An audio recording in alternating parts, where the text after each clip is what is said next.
Sir ஆமாம், gram அப்படின்னு சொல்லிட்டு ஒரு வெப்சைட் ஒன்று இருக்குது.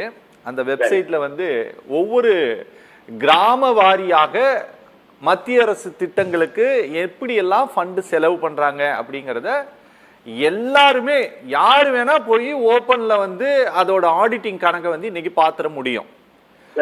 அதே போலதான் இந்த மன்ரேகா திட்டத்துக்குள்ளேயும் நாம போனோம் அப்படின்னா நீங்க எந்த மாநிலம், எந்த மாவட்டம், எந்த தாலுகா, எந்த கிராமம், அந்த கிராமத்துல எத்தனை பேர் வேலை செய்யறாங்க, அவங்க பேரு பொன்னாயா, ராக்காயா, குமாரியா என்ன அப்படிங்கிறது பெயர் வாரியாக அங்க பட்டியல் இருக்கு. இது எல்லாமே இணையதளத்துல எல்லாமே ரொம்ப பப்ளிக் டாக்குமெண்ட். இது யார் வேணா பார்க்கலாம். இப்போ உட்கார்ந்துட்டு இருக்கிற இடத்துல கூட யார் வேணா பார்க்கலாம்.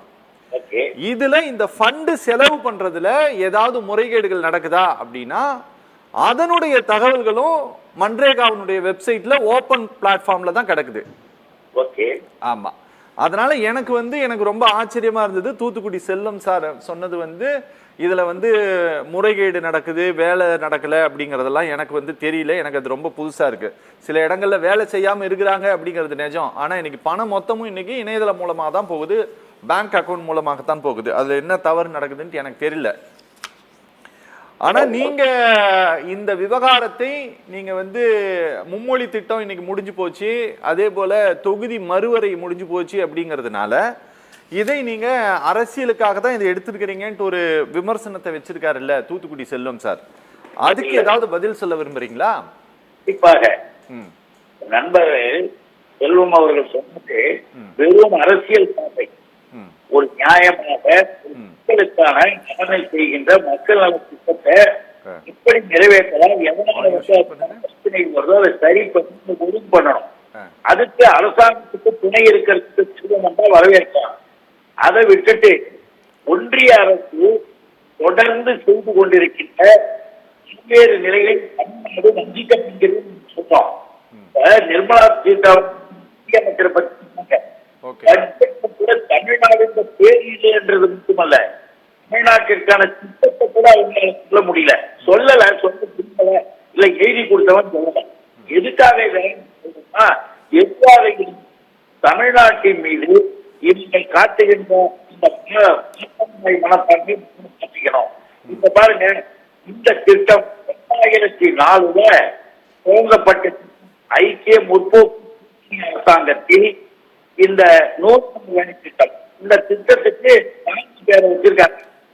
உத்தமர் காந்தியடிகள் பேரில் உங்களுக்கு பிடிக்கலன்றதுனால திட்டத்தையும் நமக்கு தெரியல. அதனால நம்ம முதல்வர் சொன்னாங்க, காந்தி பேரை பிடிக்கிறது திட்டத்தையே எடுத்துட்டீங்களா என்ன அர்த்தம்? ஏன் இந்த திட்டத்திற்கு 5 மாத காலம் தமிழ்நாட்டிற்கு நீங்க திடீர் அனுப்பல? 5 மாத காலம் நல்லா புரிஞ்சுங்க. இந்த திட்டத்தில் செலவு பண்ணக்கூடிய அவங்களுக்கு யாரு கேள்வி மக்கள் கிராமப்புறத்து வருடத்துல 3 நாள் வேலை, 100 நாள் வேலைக்கு பண்ண முடியும். நண்பர் சொன்னதை பார்த்து இந்த திட்டத்தையே நிறுத்தணும்னு அவர் வாதம் பண்றாரு. இருக்கு அவங்க வந்து 12 லட்சம் கோடியை கடன் தள்ளுபடி பண்ணவங்க கட்சி 12 லட்சம் கோடியை கடன் தள்ளுபடி பண்ணாங்க அதான் அம்பானிக்கு. ஏன் விஜய மல்லையா, மோடி போன்றவர்கள் 2 லட்சம் ஓடிட்டாங்க. 1.5 லட்சம் கோடி இன்னும் பஞ்சாப் நேஷனல் பேங்க் பல லட்சம் கோடி ஏமாத்திட்டு போனவங்க அப்படியே விட்டுட்டு இந்த பிஜேபி அரசாங்கம் அதான் நம்ம சொல்லணும், மக்களுக்கு ஏழை எளிய மக்கள் வாழ்வதற்கான ஒரு திட்டத்தை மாநில அரசு 25%, யூனியன் கவர்மெண்ட் 75% இந்த மக்களுக்கு கொடுக்கிறது. இந்த 25% கொடுக்கக்கூடிய மாநில அரசு இன்றைக்கு இந்த திட்டத்தை தொடர்ந்து நடத்துவது எங்களுடைய முதல்வர், எங்களுடைய தலைவர் தளபதி அவர்கள் தொடர்ந்து நீங்க 5 மாசமா தராங்க 3034 கோடி. அதை வந்து நீங்க தரத்துக்கு நாம இன்னைக்கு போராட்டம் பண்றோம். இன்னைக்கு நல்லா தெரிஞ்சுங்க, தமிழ்நாடு முழுவதும் ஏழை எளிய கிராமப்புறத்து மக்கள் அனைத்து இடங்களிலும் இந்த போர்க்களத்தினுடைய நியாயம் புரிந்து அவர்களும் போராட்டம். ஏழை எளிய மக்கள் இல்லையா, ஏன் அவங்களுக்கு கொடுக்கறதுல என்ன குறையுது? இப்போ ஒரு மாற்றாண்மை பண்ணாங்க தெரியுமா, அதை அவரு பேர் செல்வத்துக்கு சொல்லுங்க. சும்மா திமுக பேச சொல்லல, மனசாட்சியோட எல்லா இடத்தையும் பிஜேபி ஆதரவு இருக்கிறவங்க பிஜேபிக்கு இங்க வாய்ப்பு இங்க இருக்கக்கூடிய நியாயத்தை எடுத்துட்டு உங்களுடைய மோடி அரசாங்கத்துக்கு போய் வாங்கிட்டு வாங்க. நம்ம சொல்லல. என்ன பண்ணாங்க தெரியுமா? நல்லா தெரிஞ்சுக்கங்க. தமிழ்நாட்டிற்கு இப்ப இந்த போராட்டத்தை அறிவித்ததுல திமுக அரசாங்கம் திராவிட மாடல் அரசாங்கத்திற்கு முதல் வெற்றி கிடைத்திருக்கிறது. என்ன தெரியுமில? போராட்டத்தை அறிவிக்கிறாங்க. இன்னைக்குதான் போராட்டம் காலையில போராடி இருக்கோம். நேற்று ராத்திரி இதை உயர்த்துறார், ஊதியத்தை.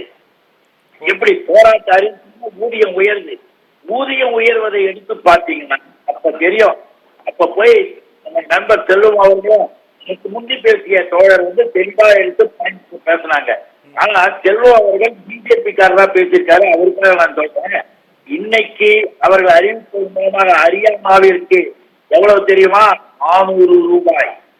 ஹரியானாவுக்கு 400 ரூபாய், 26 ரூபாய் அதிகப்படுத்திருக்கிறது உங்களுடைய யூனியன் கவர்மெண்ட், உங்களுடைய பாரதிய ஜனதா கவர்மெண்ட்.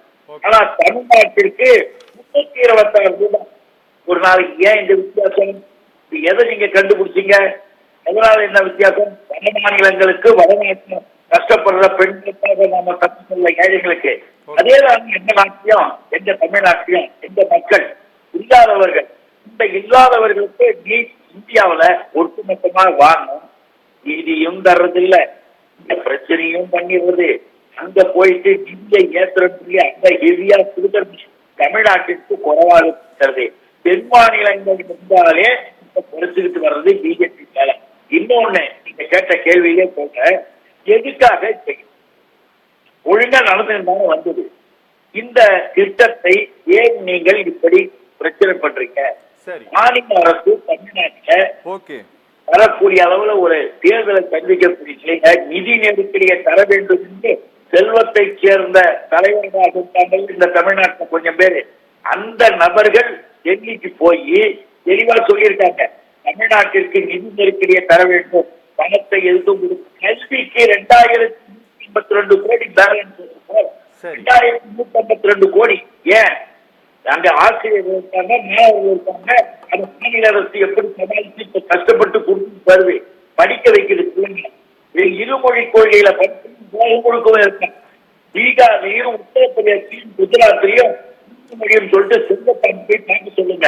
பாவம் அந்த பிள்ளைங்க கல்வியை கூட சரியா கொடுக்காம எல்லா மாநிலத்துக்கும் கஷ்டம் படிக்கிற நேரத்துல சாதாரண வேலைக்கு புரிஞ்சுட்டு கிடக்கிறது. அந்த நம்ம மக்களையும்